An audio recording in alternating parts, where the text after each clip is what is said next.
Guys, for today's video is magluto tayo ng tilapia. So, lagyan natin ng sauce. Alam nyo tong sauce na to. So, ito yung sauce natin.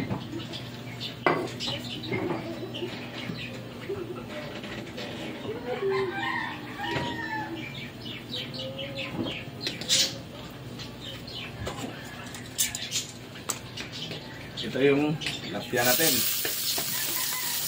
So, i-fried muna natin. Ituin muna natin, fried natin.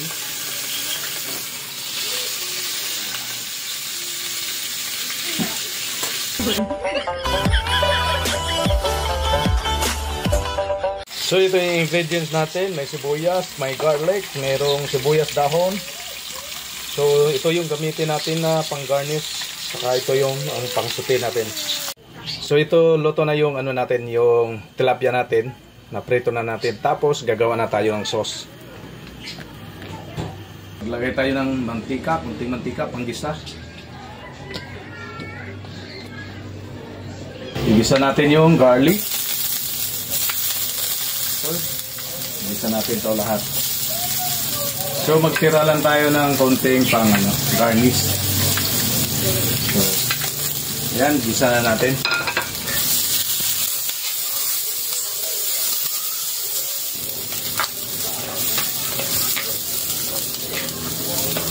Gisahan nyo muna yung mga ingredients para lumabas yung aroma.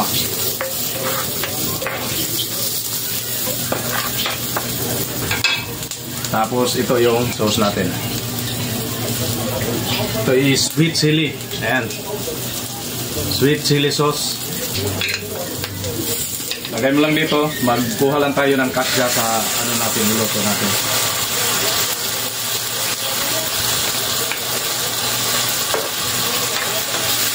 Tapos maglagay tayo ng konting tubig. Huwag masyadong marami kasi malabnaw. Tama-tama lang. So ganun lang. Hindi na ako naglagay ng mga yung asin, chicken powder or bitchin. Hindi na ako naglalagay. Dahil yung pinirito ko na tilapia is meron ng may timpla na to. Ito na yung sauce na ginawa natin. So, tapos na. Medyo sticky, lagyan natin ng kunting tubig.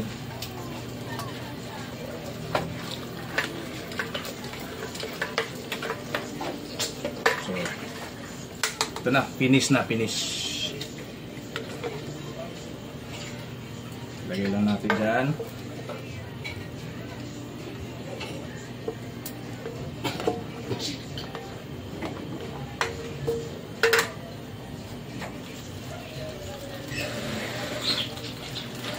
So ito na yung finished product natin. Yan, ito na yung tilapia with sweet chili sauce. So ito na yung natin, finished product, no? So tikman natin.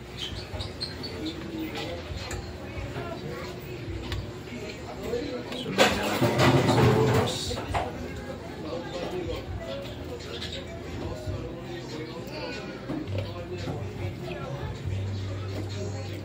Try nyo, masarap.